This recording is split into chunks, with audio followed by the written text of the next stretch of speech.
शाइस्ता परवीन को लेकर के लगातार एक दबाव हम कह सकते हैं एसटीएफ पे दिख रहा है, आप किस तरीके से देखते हैं खासकर गुड्डी मुस्लिम और शाइस्ता परवीन को लेकर?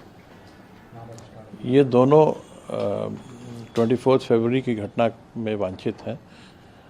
गुड्डू मुस्लिम तो शूटर ही था और इसको आपके चैनल्स ने पूरे देश को सीसीटीवी फुटेजेस के माध्यम से दिखाया। शाइस्ता परवीन इस प्रकरण में टोटल कॉन्स्पिरेसी में शामिल थी और इस कारण से इस केस में उन पर 50,000 रुपये का इनाम है। एसटीएफ और जिला पुलिस लगातार इनकी तलाश कर रही हैं और हमें उम्मीद है कि जल्द ही इन्हें गिरफ्तारी करने में सफलता प्राप्त होगी। कितना चैलेंज बने हुए हैं दोनों, क्योंकि आप लोग लगातार कोशिश कर रहे हैं, क्या आपको लग रहा है कुछ इनपुट मिल रहे हैं, क्या ये ठिकाना बदल रहे हैं, जगह बदल रहे हैं, किस तरीके का आपको लग रहा है, कितना बड़ा चैलेंज है एसटीएफ के लिए दोनों अभी तक बने? ये जो बड़े माफिया गैंग्स हैं इनके पास फायर पावर, रिसोर्सेज और ओवरग्राउंड और अंडरग्राउंड सपोर्टर्स की कोई कमी नहीं होती। ऐसे बहुत सारे लोग हैं जिनसे इनका लेन देन होता है, जिनके साथ इनका व्यापारिक संबंध होता है अथवा इनके पूरे नेटवर्क में शामिल होते हैं और इस प्रकार के लोग पूरे देश में और संभवतः विदेशों में भी फैले हुए हैं। तो इस प्रकार के गैंग से जो एसोसिएटेड लोग होते हैं उन्हें पुलिस से कैसे फरार होना है या पुलिस की गिरफ्त से कैसे बचना है, इसके बारे में जानकारी काफ़ी प्राप्त हो गई होती है और यही कारण होता है कि ये पुलिस के लिए गिरफ्तारी में सरदर्द होते हैं। लेकिन एसटीएफ लगातार इनको ट्रैक करने की कोशिश कर रही है।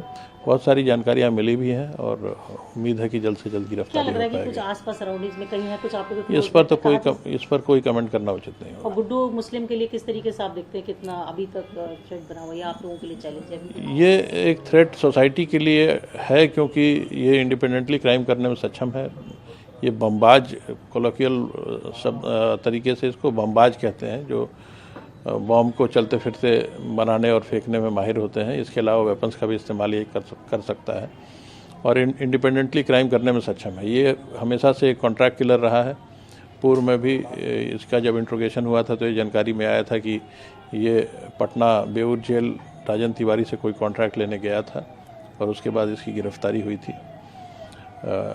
जब इसे सज़ा हो गई थी, 10 वर्ष की सज़ा एनडीपीएस एक्ट में हुई थी, उसके बाद अतीक ने अपने वकीलों के माध्यम से इसकी जमानत कराई थी और तब से ये अतीक गैंग के लिए काम कर रहा था। सर एक लास्ट सवाल ये है कि शाइस्ता परवीन के लिए जैसे कि कहा जा रहा है कि भाई वो किसी केस में नजर नहीं आई, कहीं बड़ी इनोसेंट जैसा कि बताया जा रहा है, आप लोगों ने अब तक जो कार्रवाई करी, आप लोगों ने जो तफ्तीश करी, आपको लग रहा है कि कहीं कि अतीक का जो इतना बड़ा साम्राज्य था या अपराधी उसका इतिहास था, उसमें कहीं ना कहीं ये भी शामिल थी?